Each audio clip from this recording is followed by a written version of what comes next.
te présenter ton nom, ton poste, puis on va commencer par ça.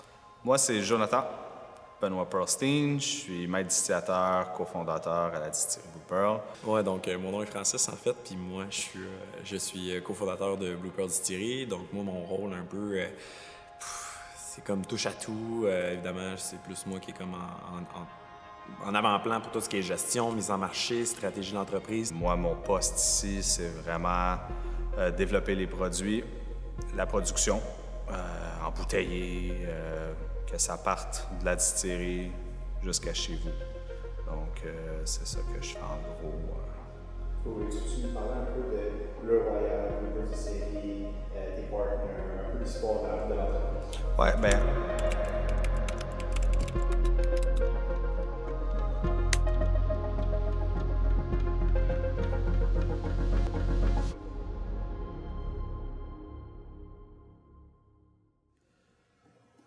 Fait que tout a commencé quand j'étais allé aux États-Unis un moment avec ma famille, puis on a trouvé du moonshine.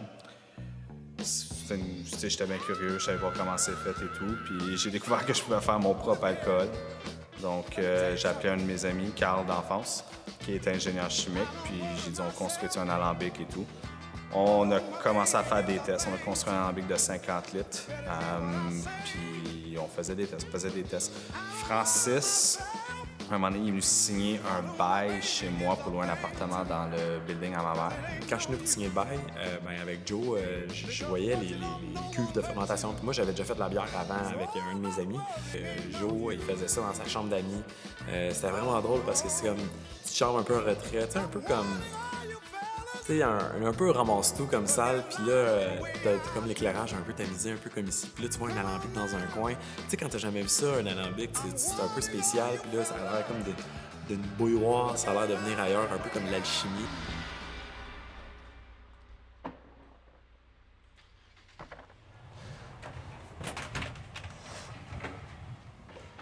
Juste ça, c'est un bon shot. On va enlever nos choses. Donc ça, c'est l'appartement à Jonathan, le 75-18. La rue, je le dis pas évidemment parce que ça doit rester secret. Fait que c'est ici en fait qu'on a commencé à distiller, que Jonathan a commencé à distiller légalement. La deuxième chambre d'amis, c'est ici en fait que tout se passait. Fait que là, on sait que quand on distille, il y a des vapeurs d'alcool. Quand on arrive, on avait la fenêtre ici qu'on pouvait ouvrir. Puis Jonathan, il avait sa source d'électricité ici, qui passait à travers le mur, vers le sol ici. Puis on était installé avec l'alambic, avec le meter tout là. Puis on distillait ici, un peu dans le noir, là. Ça a été rénové, fait que c'est tout beau. C'est parfait. Avant, c'était vraiment pas de même. S'il y avait de quoi, la police débarquait, on pouvait sortir. Fait que ça se passait ici, on faisait nos mâches sur le four. Jonathan faisait ses mâches, prenait ça, il allait distiller ça à l'autre bord après avoir fait fermenter évidemment dans ses touris. On allait dans le sol aussi, Jonathan allait dans le sol pour travailler un peu, mettre les équipements parce qu'évidemment il voulait pas que les gens voient ça. Fait qu'il y avait ce petit couloir-là, très étroit. Fait qu'il allait cacher tout ça là-bas, dans le sol. Fait que, attention aux gens de plus de 6 pieds. Ça te concerne. Ça ressemblait à ça. C'est sûr qu'on voulait pas que les gens se mêlent de nos affaires.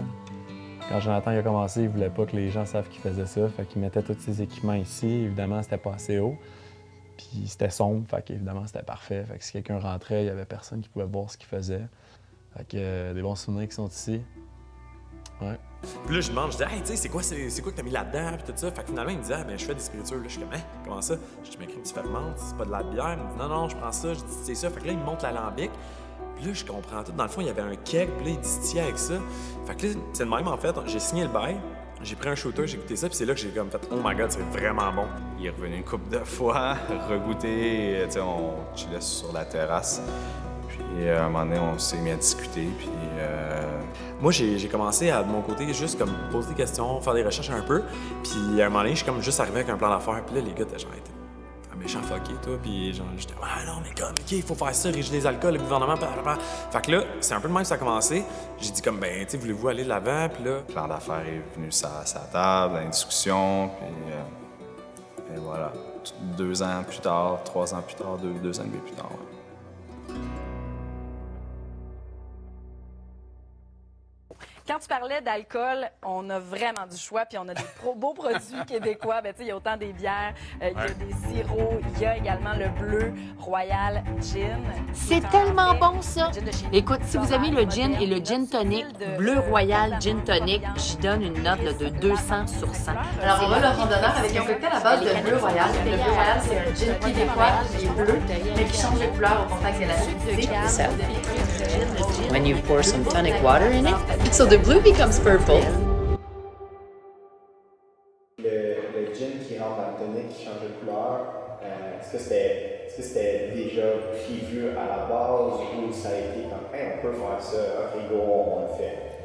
Le Bleu Royal, pourquoi qu'il est bleu? Est-ce qu'on avait prévu ça? Est-ce qu'on avait vu un David's Tea, il y avait un thé qui était bleu? Puis on avait trouvé la fleur de pois papillon qui donne la couleur bleue de Bleu Royal. Puis en fait, moi, je bois beaucoup de thé. Je voyais qu'en Angleterre, ce qu'ils faisaient, c'est qu'il y avait la fleur de pois de papillon qu'ils mettaient dans le thé, qu'ils incorporaient, puis ils rajoutaient du citron. Parce qu'en Angleterre, ils mettent du citron. Ils mettent pas du lait ou du miel, ils mettent du citron. Puis là, je voyais le gin, pas le gin, excusez-moi, le thé qui changeait du mauve, dans le fond du bleu mauve, au rose. En faisant de la recherche, on s'est rendu compte que, tu sais, en Europe, en Afrique, en Nouvelle-Zélande, il y en a un. Au Canada, let's go, tu sais, on va s'asseoir avec ça, ce petit créneau-là. Là. Puis ça nous a... On s'est démarqué grâce à ça. Là, Bleu Royal, au début, on voulait sortir un gin de chanvre. Donc, tout le côté, puis c'était un peu quétaine, mais on voulait appeler ça Forbidden au lieu de Forbidden. Le monde qui était genre, c'est mauvais, mais c'est pas grave. En tout cas. Puis finalement, la SEQ a juste dit, oubliez ça, on veut pas ça, ces tablettes. À un moment donné, quand la SEQ dit ça, c'est assez clair. Fait que finalement, ils ont dit, Francis, ça marche pas, mais on a confiance en toi, tu vas trouver un autre projet, t'es jeune, t'es dynamique. J'étais genre, thanks. Je me rappelle, j'étais au coin du parc et Beaubien. Puis là, j'étais dans le char, j'étais comme, OK. On s'est retourné de bord, puis on a pivoté, puis on est allé avec le gin bleu. Fait que là, à un moment donné, on cherchait un nom, puis qu'on a dit, regarde, il y a des fleurs qu'on utilisait qui poussent au niveau, qui poussent de façon sauvage sur Mont-Royal. Puis on dit, regarde, on se casse pas la tête, Bleu Royal, tu rappelles à Mont-Royal, pif pouf. Fait que là, finalement, c'est iris, camomille, fleurs de pois papillon et lavande, évidemment, du Québec, fleurs sauvages. Fait que le concept était vraiment là, on trouvait ça le fun. Puis c'est comme ça que Bleu Royal, en fait, est devenu un des gins les plus prisés des Québécois. Oui.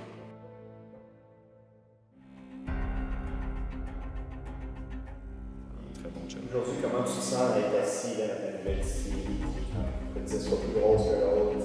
Comment tu te sens? C'est quoi l'émotion reliée à ça? L'émotion en ce moment, quand je suis assis dans cette grande pièce-là, ici, 12 000 pieds carrés, une nouvelle distillerie, tu sais, c'est surréaliste des fois. Là, on court encore pour tout setter. Fait est-ce que j'ai vraiment pris le temps de m'asseoir, que tout est fini, respirer, puis juste dire... tu sais, non, pas encore.